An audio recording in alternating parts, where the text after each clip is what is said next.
everyone እንዴት ናችሁ? ሶ ጸጉራችሁ የተነቃቀለ ካስቸገራችሁ ጥፍራችሁ እንደዚህ የሚሰባበር ራስ ምታት እያስቸገራችሁ ድካም እንደዚህ የሚያስቸግራችሁ ከሆነ ስትረስ ብቻ ላይሆን ይችላል ይሄ ስሜት። ዶክተር ማሂ ነኝ፣ ሜዲካል ዶክተር ነኝ፣ ፐብሊክ ሄልዝ ፕሮፌሽናል። ሶ የአይረን እጥረት ደማችሁ ውስጥ አይረን በሚያንስበት ጊዜ አሁን የነገርኳችሁን ስሜቶች ይሰጣል። አዲሽናሊ ደግሞ ቆዳችሁ መንጣት፣ አይናችሁ ስር እንደዚህ ነጭ የመሆን ነገር፣ ልባችሁ ሲመታ መሰማት፣ ራስ ምታት እንዳልኳችሁ የሚደጋገም ራስ ምታት፣ ምንም በምንም ነገር ኤክስፕሌን የማታደርጉት ደግሞ ድካም ሲኖራችሁ፣ ተኝታችሁ አርፋችሁ ተነስታችሁ ስቲል ድካም ሲኖራችሁ፣ እነዚህ ስሜቶች እንዳለ የአይረን ዴፊሸንሲ ናቸው።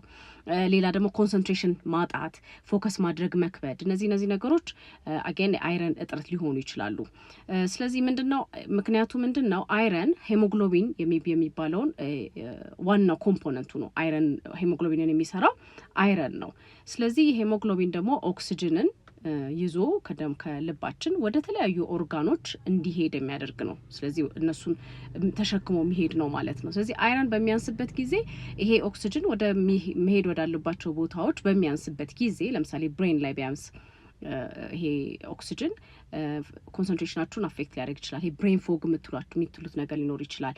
ዲዚነስ ሊያጋጥማችሁ ይችላል። ስለዚህ እነዚህ የአይረን እጥረት ስሜቶች ናቸው። ቼክ በመደረግ ማወቅ ትችላላችሁ። ትሪትመንቱም አኮርዲንግሊ ይሰጣል።